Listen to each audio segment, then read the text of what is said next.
The norm in this space is let's keep our trade secrets to ourselves. Let's not showcase how much we're growing. And so you've created this ecosystem where people see that as a competitive advantage, and sharing what's working, what's not working is kind of like showing your cards to the competition. And I've just taken the complete other approach.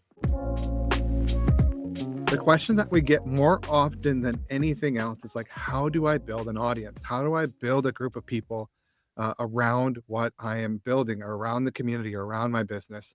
And I'm excited to talk today to Tyler Denk, who I'm going to welcome on stage. He is the founder of Beehive. And Tyler, you are also employee number 2 at Morning Brew.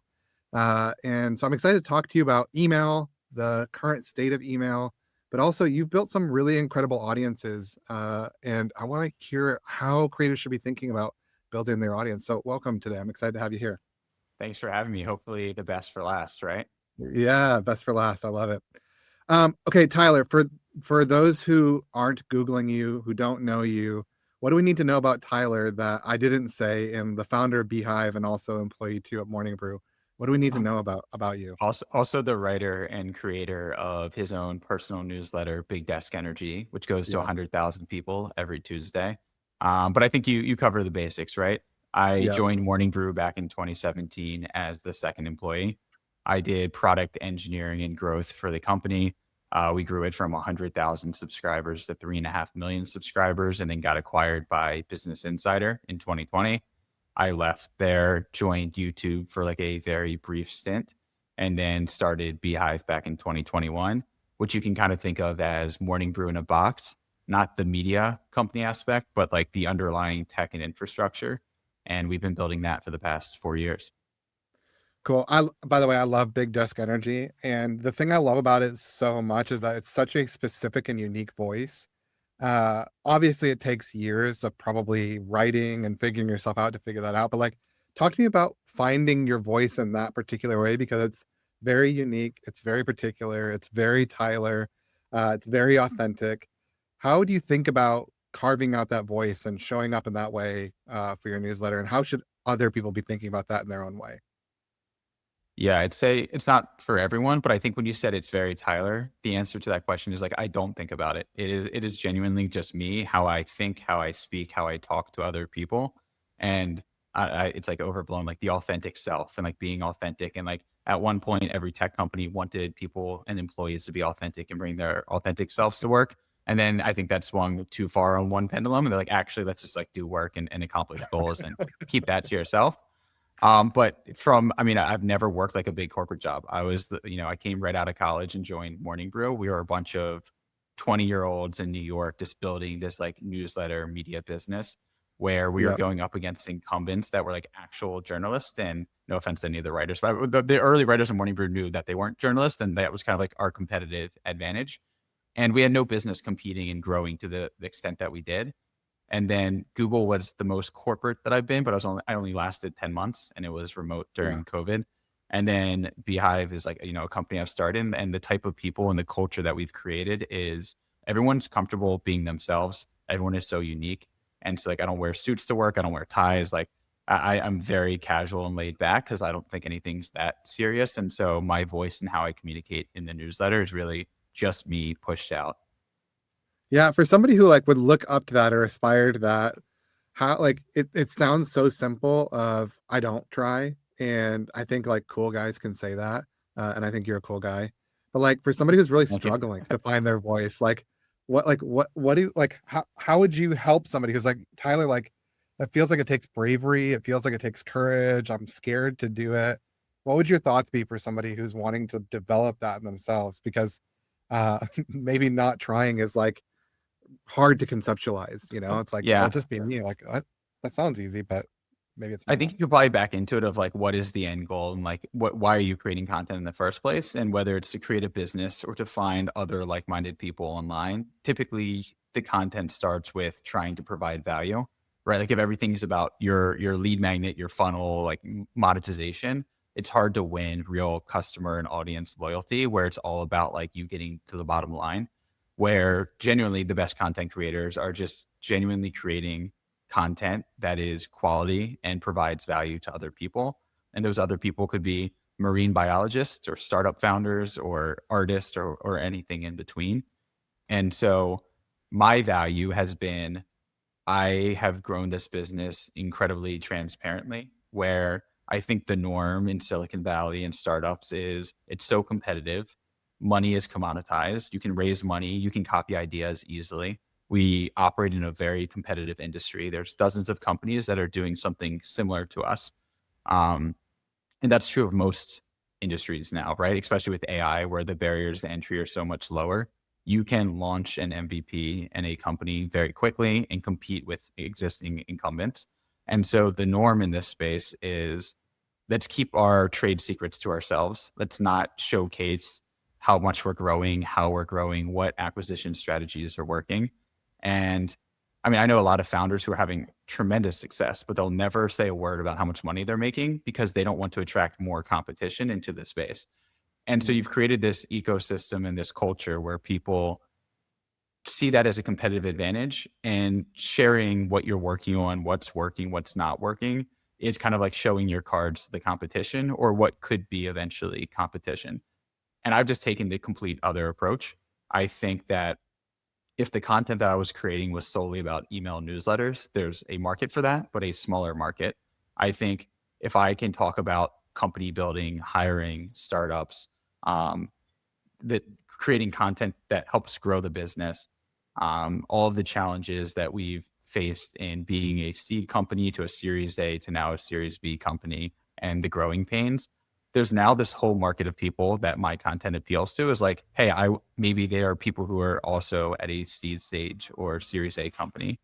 Maybe it's people who have a full-time job that they are interested in entrepreneurship and haven't taken the leap yet. And I've kind of like open sourced, kind of sounds lame, but I've just transparently shared what we're doing, what works and what doesn't. And so that does a few things. I think that is like kind of my voice. It's the courage to not feel like I have to hide what we're working on because I have a ton of confidence in myself and the team that we can out execute, even if we share what we're working on.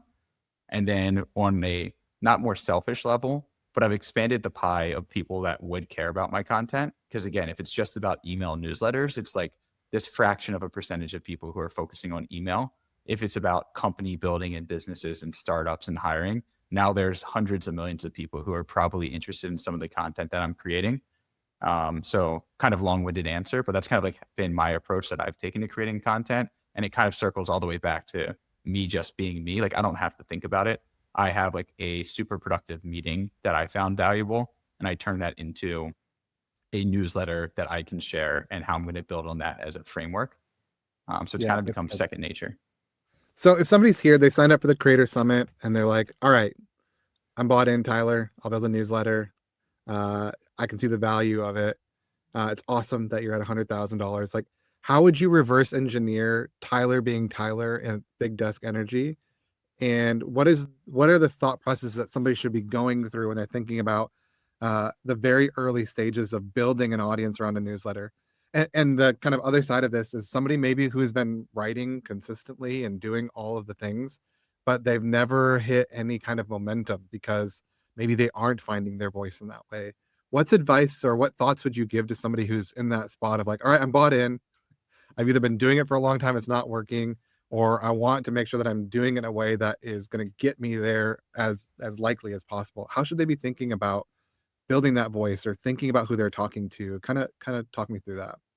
Yeah, I think the good news is now is the greatest time there's ever been to bet on yourself on creating content and growing an audience.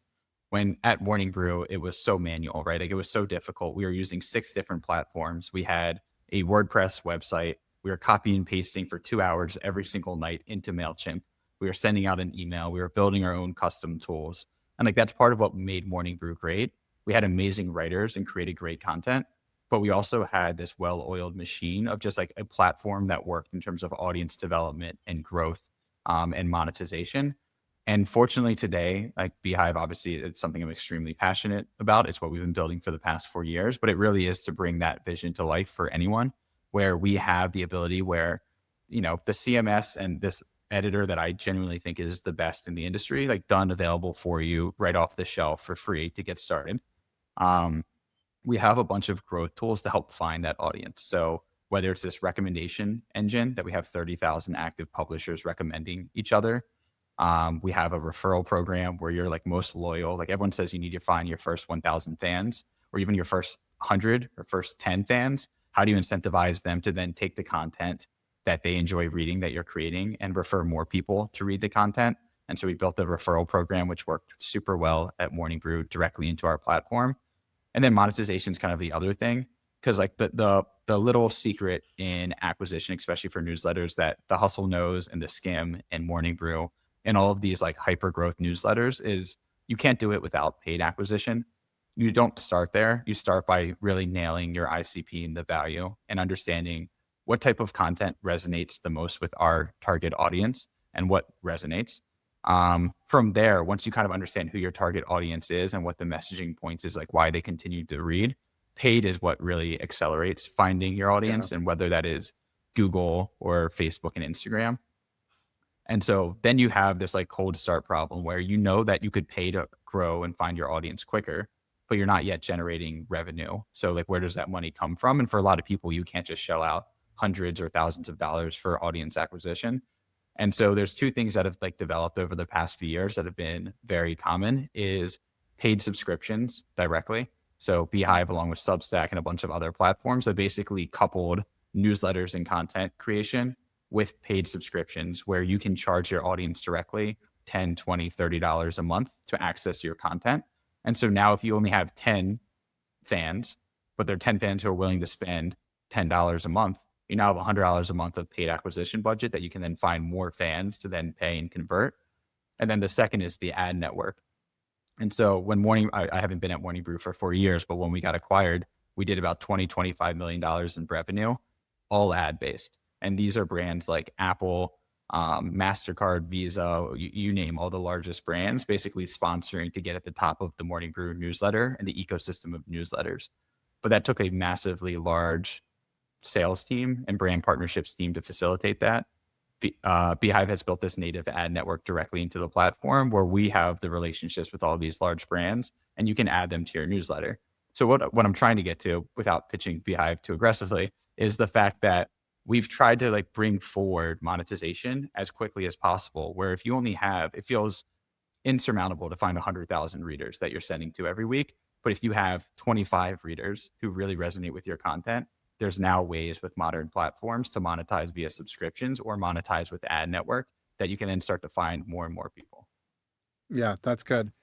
This has been the theme of the entire event so far, and it has come up in every single a session, which is the way that you build something people want to read is to have an intimate understanding of the pain points or the frustrations or their curiosities or whatever else that it is there. And it's like once you can figure that out, and then you couple in these tools with like referrals and partnerships and paying money to grow the list as well, that's the key. But that kind of like that little like fire at the beginning, which is this like really understanding people, really understanding what makes them tick, really understanding what's going to make them open the email or click through, or and then once they click through, be like, hell yeah, nodding their head as they're reading it, wanting to open it again.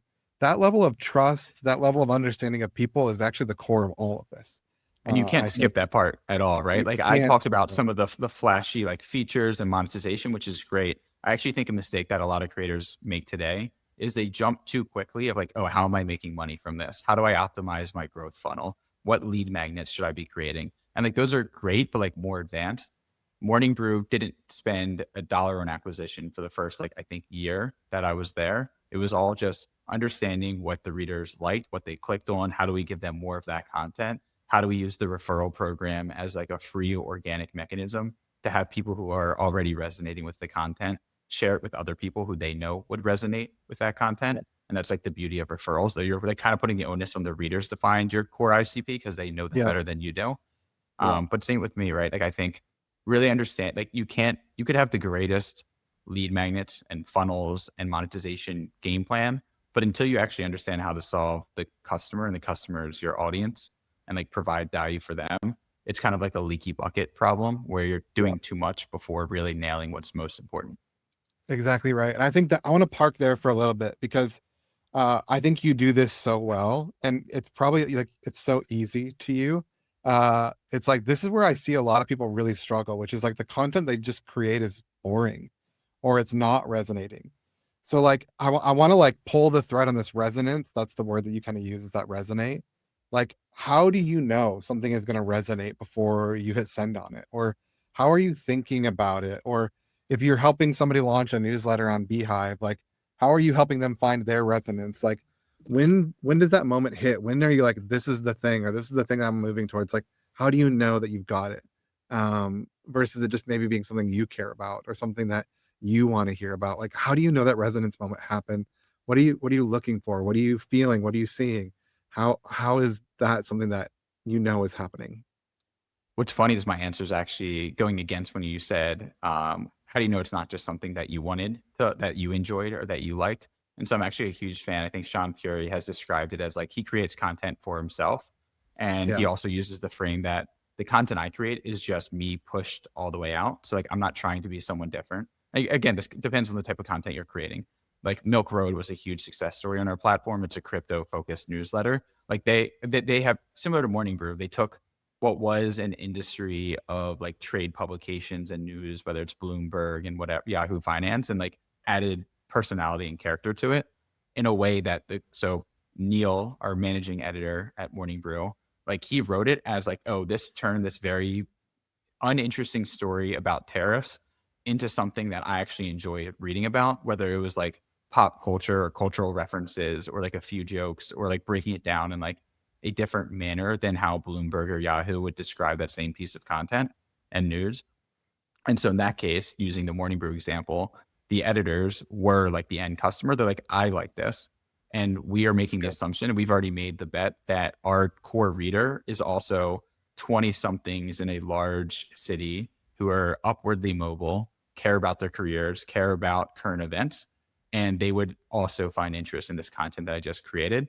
And so the writers were the core ICP, which makes that much easier. And so for me, it's the same thing. I the trick for writing, again, not all content's the same, but for me it's like if I was receiving this, would I find this interesting, insightful, entertaining, funny, all the different kind of things that I go for.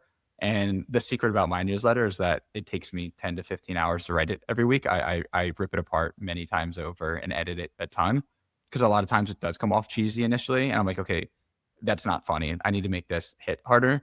Or it's two in one direction without being applicable to like more people. So that's another thing that I'm pretty cognizant of. If it's so hyper focused on my experience at Beehive, but someone who's a founder at another company can't read it and extract any insights that they can apply to their company, that's like a secondary check that I do of like, is this not just interesting, but applicable? But Yeah. again, this is kind of like custom for like the content that I'm creating, and there's not a one size fits all. But there's plenty of people who have no interest in the content that they create. They just know it's a lucrative industry to cover, and that there's a business behind creating content for X, Y, Z. That's not the content that I create, but there's not one Yeah. way to do it. Yeah. I think most of the people here are kind of are vibing on your pathway. And one of the things that I said yesterday that's now pinging back to me is I bet so many people who send out newsletters that aren't working, they don't even like the content they're sending out. It's like they're not even able to jump over the hurdle of like, would I read this? And I think there's a tension here between like, would I read this and is it interesting to me, but also really understanding the market. And you were talking about that tension a little bit here, which is this so narrow that it's only applicable to me, or is it more applicable for a wider audience? And that is maybe like the tightrope to walk a little bit between like, is this interesting to me? Is it even jumping over the hurdle of something that I would read? But then also making it applicable to other people. Talk me through your mindset as you're sitting down for 10 hours, which is a lot of Yeah, hours it's to a lot of time. It's because I'm a a very lot of slow time. writer and I'm also kind of a perfectionist. So like I'll rip through it 4 or 5 times before I feel Yeah, good about it. Which is a huge stress for my life because running the company in addition to spending 10 hours writing a newsletter is like a lot to do. we So my won't tell weekend, our shareholders. yeah, my weekends don't exist is what suffers. Um, no, I guess it's also important to understand why you're creating content, and it's not always for the same reason, right? Like some people are in the content business for business, like they want to generate revenue, they want paid subscriptions, they want ad revenue, they want to reinvest and grow an audience. Call it like the Morning Brew hustle playbook, like that exists. There's other people who create content where money isn't the motivating factor, or maybe it's not business. It is just because they want an outlet. And by having an audience of people who follow them, that opens doors beyond just capital. And is that invitations to different panels or events or being a thought leader or advancing your career. So I think it's first important to understand like why you're creating content. I know that Beehive leans heavily because we've had so many acquisitions on the platform of like the business focus. Like if I scale this quick enough, there's a large SaaS company who wants this exact audience that I can flip this for $1 million. And like, that's a great outcome. And like, that's great. And like, we definitely like, that's cool. Encourage people can, generate revenue and like an asset that is valuable to other companies.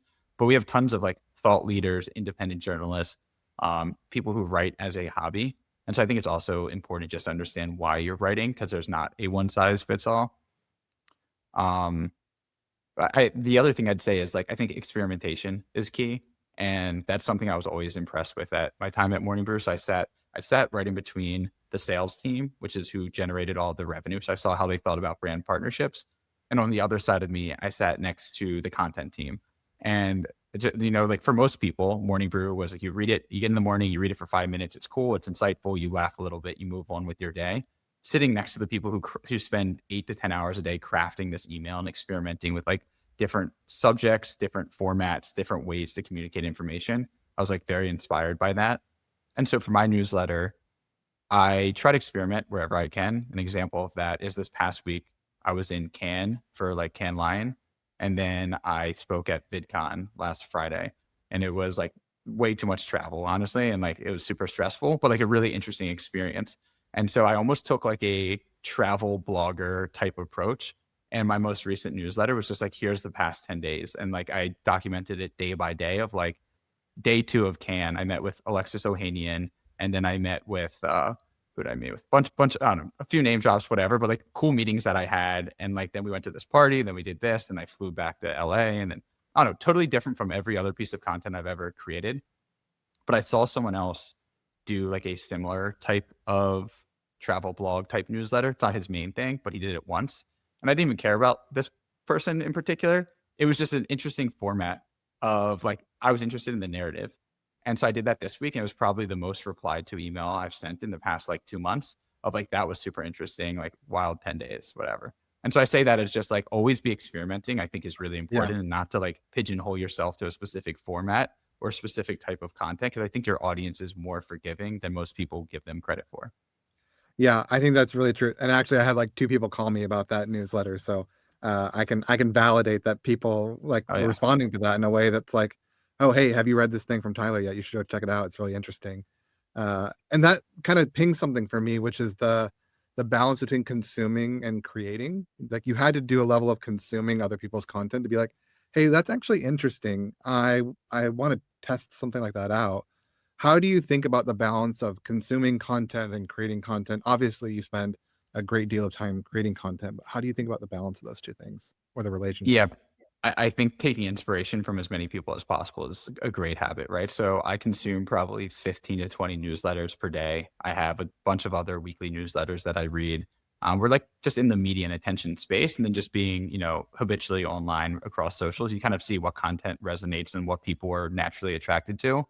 I think like the greatest thing you can do is take inspiration from someone else and use that to direct like the different types of content that you're creating.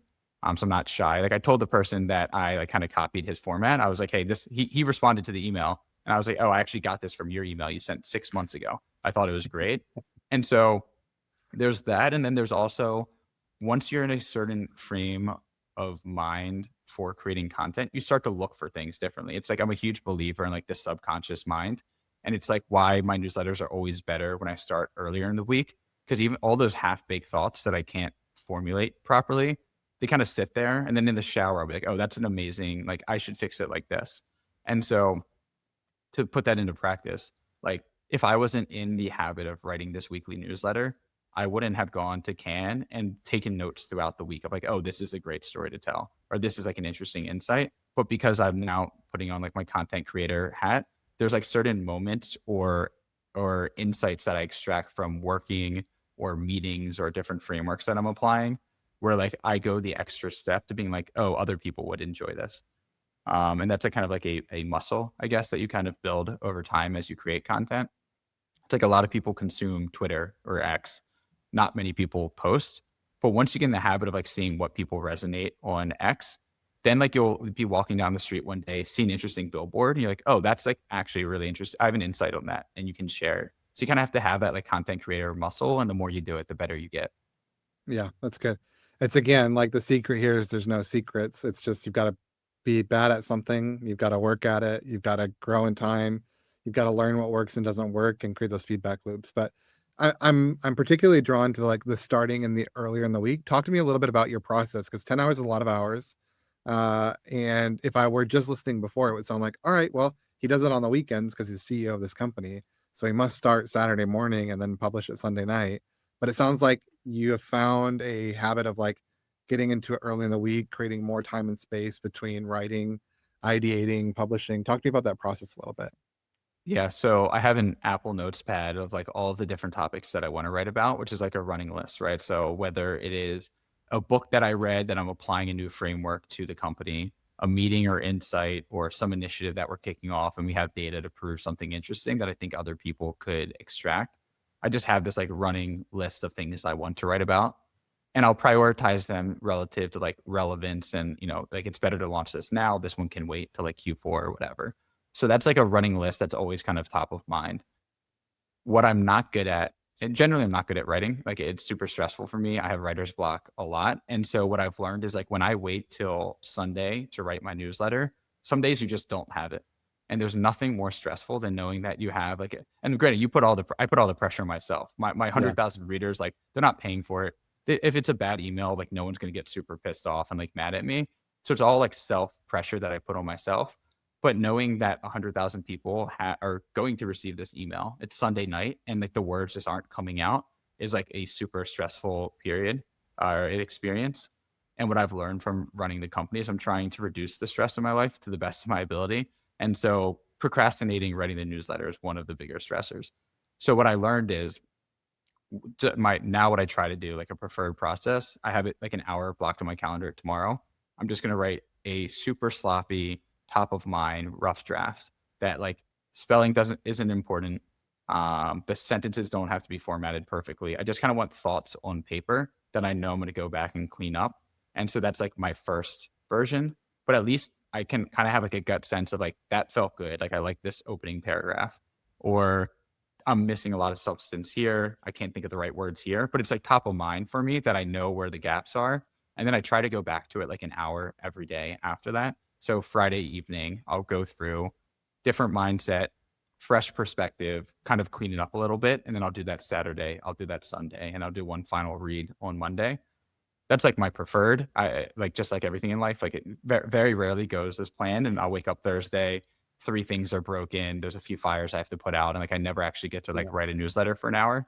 But I've seen just from having things like top of mind in your subconscious or giving yourself more time and more space to iterate, it's always a far better product than if I wait till Sunday, Monday to write the newsletter last minute and I don't have enough opportunities to go through with additional reps. Yeah, that's good. I think it's really helpful just to see the practical process for a lot of people here. Um, you sit in an interesting spot because you have a newsletter, but you also own a company where thousands of people, maybe tens of thousands of people, are creating newsletters as well. So you get to see what's working for yourself, but then you also get to see what's working for other people. And this group of people, I don't know, there's a lot of like morning brew startups or people who have lots of budget out of the gate to grow their newsletter.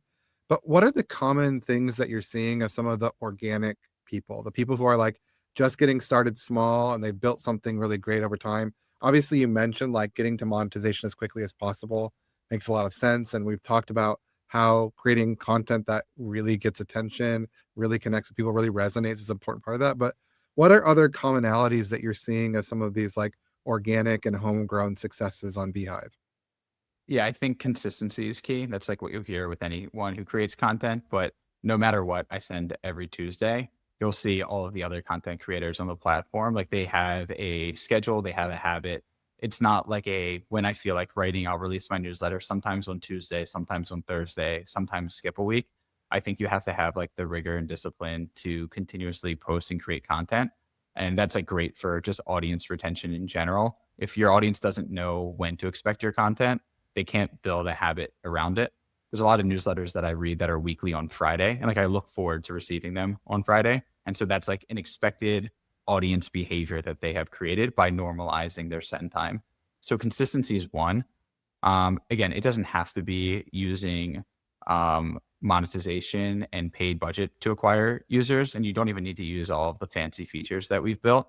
There's something about understanding who your core audience is and just being ruthless about sharing the content that you're creating. So like everyone has an Instagram, a LinkedIn, a Twitter, Blue Sky, whatever platform you choose. And ideally the content that you are consuming there is somewhat similar to the content you are creating, whether it's interest based or professional based. And so I've gotten worse at this. This is like the downside of actually having a little bit of budget to put into acquisition is you get lazy on all of the organic things. But when I first started out and had 500 readers, every Monday night I would preview the content that I'm writing. Like tomorrow I'm going to share our framework for hiring. Sign up here to get it in your inbox. And I'd post that on Instagram, LinkedIn, Twitter. And so that trickles in, 15 to 25 people who are interested in what I'm previewing.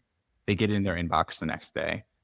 I publish on Tuesday, and then I post a similar but different angle of like, today I just wrote about how we've hired our 5 best employees. Read here. They click through. There's like a hard email gate, which is like a feature we have out of the box. And they're already it's kind of like not clickbait, but like they've already shown interest. And now they have to put in their email to read the rest of the content. And so like that 1-2 punch of previewing content that I'm not yet published, but hinting what it will be. And then giving like a teaser of the content that I just published and have more people find and sign up. Like that is like a very small, free and organic flywheel that you can create. And that worked really well. That's how I got from, 100 to 5,000, I'd say, before really Yeah. putting any budget behind anything. That's really, I mean, that's super great, simple, practical strategy. I want to like just pause for a second and be like, if you're not doing that, those are things that cost you no time or money to be able to do. And I think that's a really, really helpful, practical way. What else are you seeing, or what else are commonalities between things that are working to grow the audience or platform? Yeah, so some have had a lot of success just repurposing content and playing with distribution. And so what Reels and TikTok have done is like gone from a follower based social platform to a content based where the best quality rises to the top. And a lot of these newsletter creators, a lot of them also do a podcast version of the newsletter or just have a podcast as part of their like content suite that they're creating.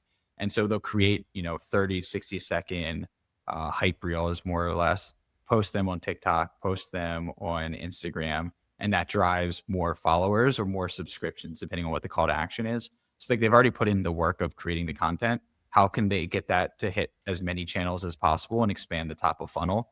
So we've seen a lot of people have success with that. Another one is lead magnet. So lead magnet sounds like super B2B SaaS technical, but there's like a lot of really useful ways to leverage lead magnets to acquire new readers.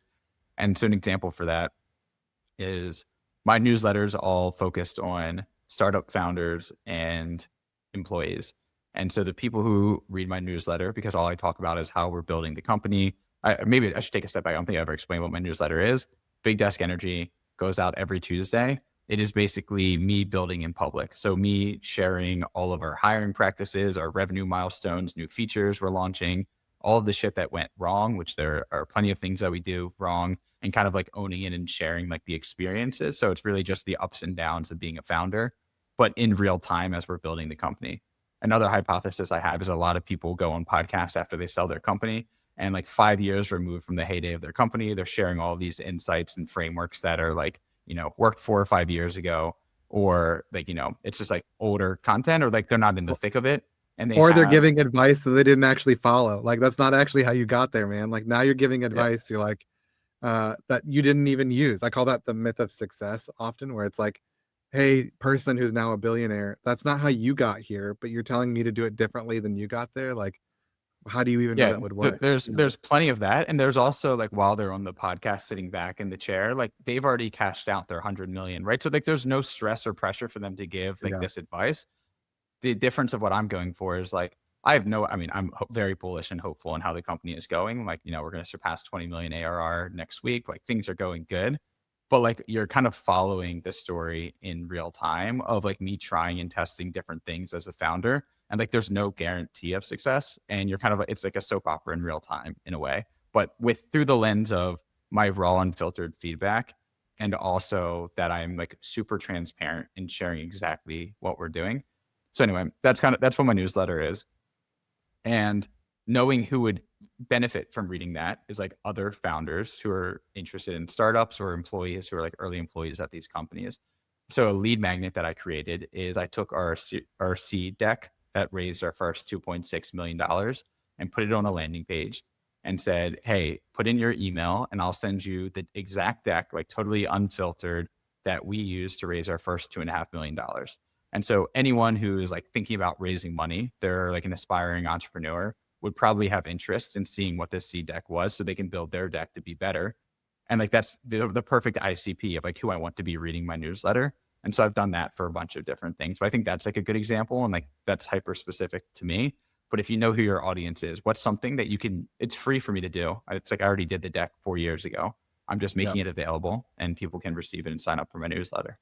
And again, the hurdle for this lead magnet has to be something that I actually think is interesting.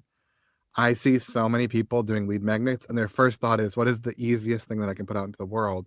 Because a lead magnet's just going to work. And they forget the whole process of like setting the hurdle of like, do I think this is interesting? Would I actually sign up for this? Would I want to have this thing? And again, that's where the empathy piece I think comes in really importantly, which is like putting yourself in the shoes of your potential reader. It's like, do they actually think this is interesting?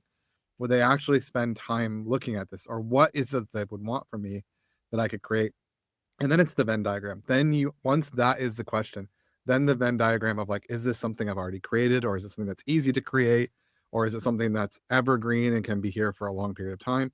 And that like sweet spot between those two things are the key. But I see so many BS lead magnets out in the world where it's like, dude, I don't even think you'd sign up for that. I'm definitely not signing up for it. Yeah, yeah, for So sure. why I why mean, why would I be engaging in this at all? another example of that. So it wasn't exactly, it was a lead magnet, but used as part of the referral program. But Milk Road, which went from like 0 to 250,000 subscribers in 10 months and then got acquired for 7, 8 figures, a lot of money in a very short period of time, Yeah. was their referral program was incredible. I think they had 40 to 50,000 referrals. And all they did was they created, so Milk Road covers the crypto industry. And they spoke to like 15 crypto experts. And it was like, refer one person to the newsletter and we'll send you the 15 predictions of the crypto market in 2023 as told by these experts. And like perfect Venn diagram of like ICP to value. Like they're already reading Milk Road because they are super interested in crypto. And like anyone who's interested in crypto and especially crypto because there is like that financial incentive, like you don't want to be the one who doesn't know about like the different trends and like insights and predictions. Yeah. And so for them to share the newsletter with just one person, again, the barrier of entry is so low. It's not, they didn't get greedy and say 10 referrals. They could have, and some people would have done it, but like most people aren't going to refer the newsletter 10 times. So they kind of normalize this like one referral, super low barrier to entry, um, and then something super valuable to their audience. And that led to 40,000 subscribers.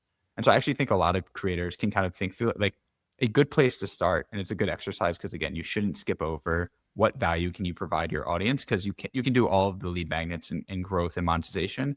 You have to understand how to provide value to your audience. And like a great way of like forcing that exercise is like if I offered a free something that I know that my audience would go crazy for, what would that be? And if you can nail that, you could apply back into the type of content that you should be creating on like a daily or weekly basis. And if you nail that, you can actually just make that the lead magnet that then drives growth and you kind of solve multiple problems at once. Yeah, that's so good. Um, I there are things that continually change in this world. Like referrals wasn't a thing 5 years ago in the way that it is now. The but lead magnets have been around. They're changing. The types of lead magnets have changed. It used to just be like, hey, create an ebook or hey, create a free email course. So it's like there's so much that is changing. And with AI, there's so much that is changing even at a faster rate. But like what we're talking about are principles of attention that have just never changed ever. It's Yeah, always and I been the even same, always going to be the same. I was gonna say with AI, rather than viewing it as a threat, it could actually unlock additional lead magnets, right? Like with AI and Replit or whatever tool that you want to name, you could probably build like a quick app that would be valuable to your core audience. And that could be the lead magnet, right? Like access like this free app that you built for specifically for whoever your audience is. So um, I don't know, just super dumb example, but like going back to my pitch deck, like imagine I created an app where you could input like the 15 things about your company, almost like Mad Lib style, and it spit out like a beginner seed deck that you could use to raise money. I doubt that any investor or sophisticated investor would invest in a deck that was made from Mad Libs. But as like an example, like that's something that But it would gets have you taken. started. Yeah, I mean, it's a framework, it's a template, it's something to get you started, and, like, I would never spend the time to code an app to do that previously. With these Yeah, AI tools, I could probably build that in, like, an afternoon, and you can offer it. And even if it's terrible, there's people probably talk about it, and, you can get people in the door with that. yeah, that's really good. What else are you seeing from some of the top creators growing audiences quickly? So we've talked about getting great lead magnets. We've talked about referrals. What else should we be thinking about when we're thinking about going from either nothing or a small amount of people to building something substantial? Yeah, I think one is, recommendations, and that's something that we did at Morning Brew, and that's something that other platforms have normalized a lot in a bunch of different ways, Beehive included. At Morning Brew, what we realized was people who read other newsletters and click on things are very likely to read additional newsletters, and so our number one acquisition strategy at Morning Brew was sponsoring other newsletters. So we would find newsletters that were non-competitive and that they would see a Morning Brew ad or cross promotion is what we would call them. Sometimes we would plug them, they would plug us. And so it was basically just supporting other publishers with the hope that like the pie is big enough that a consumer could read multiple newsletters in the morning. And so we partnered with a bunch of other non-competing newsletters. And so now a lot of platforms have taken that to the next step and built these recommendation networks. And so the secret of what we're seeing with a lot of the most successful newsletter operators on Beehive is they have like a hub of like 2 to 3 to 4 content creators that all recommend each other. And so there's like a network effect built into the growth of each of you. So there's like a support system. Like ideally, these are people you know or have interacted with on the internet or have like supported from afar. And if all four of you recommend the four of each other, the way that this works on Beehive and other platforms is you put it, a reader sees my lead magnet, they sign up for Big Desk Energy. After they put their email in, you'll see the four newsletters that I'm recommending that I want to support. So I did the hard work of acquiring that reader via my lead magnet to bring them in. But these four people that I want to support are also benefiting because they can opt into their newsletters as well. And that works both ways. So when newsletter A brings in new readers and someone signs up, they can see that Big Desk Energy is one of the ones that they're recommending. So I can benefit from their acquisition strategy. And I think there's diminishing returns beyond 4, 5, or 6 because no consumer really wants to sign up for 15 newsletters when they initially meant to sign up for one. But we have seen a lot of the fastest newsletters have a ton of success building these hubs of 3 to 4 recommendations. And so that is totally free. There's like a support system built into it. And I'm hinting that on Monday, we're launching a massive update to our recommendation engine that should make that a lot more powerful. You heard Breaking it here news. first, everybody. Breaking Heard news. it here Yes. first. So this is something that's very top of mind for us. It's something that we've seen Yeah. all of our top users already benefiting from. And I think there's a lot more we can do to build that and help. Yeah. So is Beehive actually like recommending these hubs, or am I having to build my own hub, or how is that happening? As of today, the latter, it's kind of like build your own. As of Monday, I think we are going to help streamline people to find other similar but non-competing content creators on the platform where like we can use data to say like you'll all benefit significantly if you just opt into this and be able to have the data speak for itself. Cool. So That was gonna be my question because I've seen these type of referral networks exist in other places, and the biggest barrier that people have are like, well, but where do I find the people? Like, how do I make the ask? How do I actually build that hub? Like, cool, love that you're doing it. It works for you, but I don't know how to ask this question. So that yeah. that sounds like there might be some updates there on Monday. Yeah, I'd also be realistic and like not everyone who's like, if you posted once in your life, you have 15 subscribers, you're like kind of Right. finding your footing. Like you're not going to have like this rush of hundreds of newsletters throughout the world, just like volunteering to recommend your like unproven new newsletter. So there has to be like a bit of level setting on expectation. But I think it all starts with like if you're creating quality content and people genuinely want to read what you are producing, we as a platform should do our best to be able to elevate those who are creating quality content that resonates and find other people who can help support them and vice versa. Yeah, it's like you've gotta do your part. You've gotta, like, write something that's compelling or write something that people want to partner with. It's not dissimilar from, like, a dating world where it's like, "Hey, if you aren't keeping yourself up or you're not doing the work, like, you're not becoming an attractive partner to somebody." And I think the same is true here when you're building a hub is if you're hearing no a lot, maybe some self-reflection is pretty interesting to, like, say, "How do I become the kind of partner in a newsletter hub that people would want to work with?" And it's a not so self-serving focus, but Yeah, we can shift to dating advice if you like. yeah. I love it. Our viewers would go way up, Tyler, if we could solve that problem for a lot of people. Um, what else is like what else is like on the verge? Like what else are you all thinking about? You again, you sit in a really interesting spot here. What else are you thinking about the creator world in the next, 2 to 3 years? What are you excited about? What do you think is going to change or shift, or what opportunities are you seeing pop up? Yeah, I might echo some of what has already been said. I think monetization is really exciting. I think monetization used to historically be something reserved for very advanced creators, those who have a lot of notoriety, those who have big teams and sales teams and can justify charging their readers or audience directly large sums of money. I think not just Beehive, but the industry as a whole, whether it's YouTube, Twitch, other newsletter platforms, Patreon, like the ability to get people to build and create the content that they want and be able to support themselves by monetizing the content by either finding people who are willing to pay for it directly or ad supported. I think, and then the optionality to have both, I think is really interesting.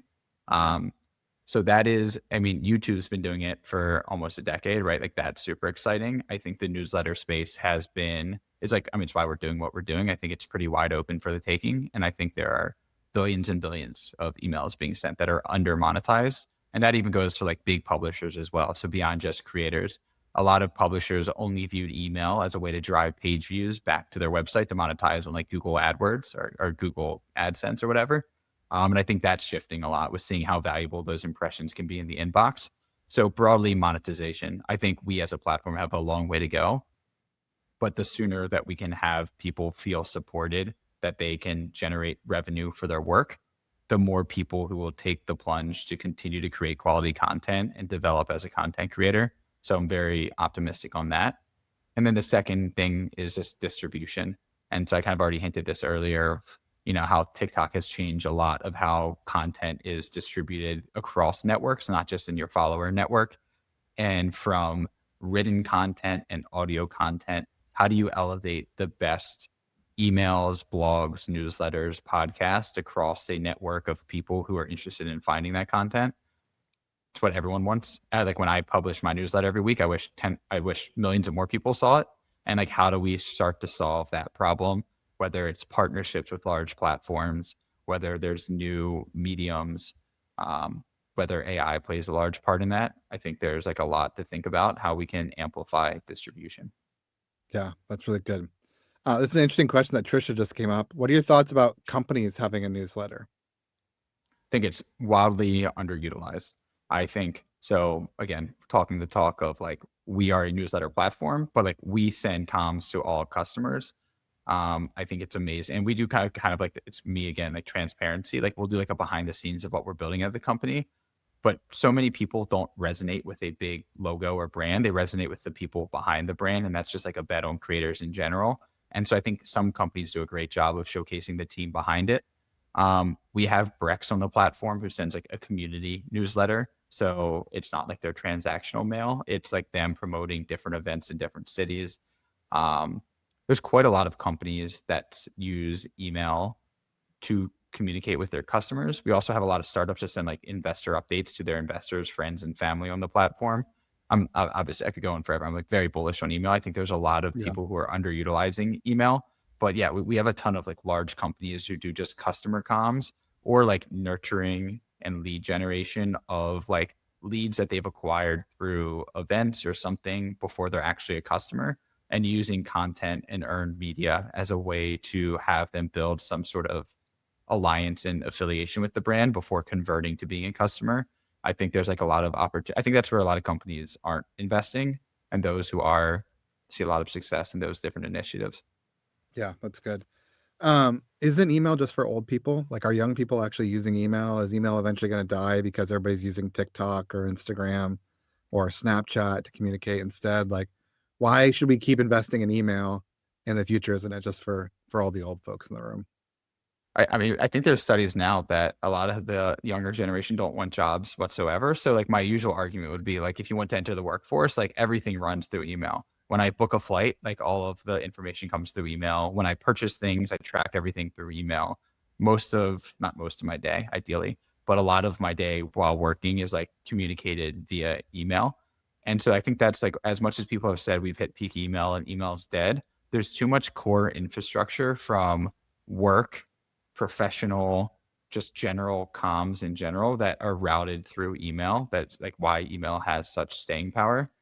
And you could also argue for like anyone in like the professional setting, like TikTok's an option. It's a very addicting option, but like it's something you have to go to. For any of the employees at Beehive, I can only speak for my employees, like they will be on their email. Otherwise, they won't be at Beehive for very long because like that's how we communicate, right? Yeah. And so, yeah, I think email has like tremendous staying power. I actually think we're going to see a lot of innovation around email, not in like interactive video type emails, but I think people are starting to realize how ingrained email is to like their lives, and like a CRM, like it's a reason why HubSpot and Salesforce have like a massive thing, but like a CRM for like personal, um, and like how to like stay in touch with people, how to leverage email and like extract insights from the things that you're buying, the trips that you're going on, the content that you're creating. I actually think we're going to see some interesting innovations around email, like the client side of things. And we've started to see that with Superhuman a bit. Yeah, that's super interesting. I was goading you a little bit there because I believe email is No, never I mean, going we away. still get that. We got that when we raised investment from investors, right? Like, why email? It's like the easy, big, shiny thing is TikTok and video, and Yeah. there's also a place for both, right? Yeah, but I think email's not going anywhere. Well, Tyler, I appreciate your time today. Tell people about Beehive. Just give us like the 60-second version. You've given us some nuggets along the way, but why should people pick Beehive over another platform? Yeah. I think actually, so I hinted at Morning Brew a lot. I think that's a big part of the story. Like we are building from a place of experience that we've taken a newsletter from 100,000 to 3.5 million to this massive acquisition and built one of the larger, most successful newsletters of the time, more or less. And so if you can think about all of the learnings and insights and tools and data that we put into that experience, that is more or less exactly what Beehive is. So it's a website builder. We acquired a website builder a year ago. It's incredible. You can build a full custom website however you want.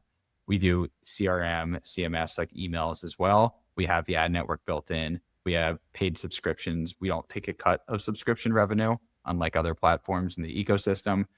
So we're very creator friendly, and we have everything you need in a single platform. Yeah, awesome. Well, people can find you Big Desk Energy. I've seen a couple people who said they've already subscribed to it. You can read his updates there. You can also find him at Beehive. Tyler, anywhere else that you're hanging out in the world where people can read what you're doing? Twitter or X and the newsletter, definitely the main two. And also, Big Desk Energy started as a Spotify playlist for working. So the origin is actually it's like a 50-hour playlist of what I think is the best music to work to, and it became a newsletter later. So if you don't Awesome. follow the Spotify playlist, I'm probably the only one who will ever do a webinar and promote their playlist at the end. But highly recommend you checking out the playlist. Awesome. Tyler, thanks so much for your time. I appreciate your generosity, both in sharing your story and some of the wisdom and what you're seeing in the world. Thanks for being here today. Yep. Thanks for having me.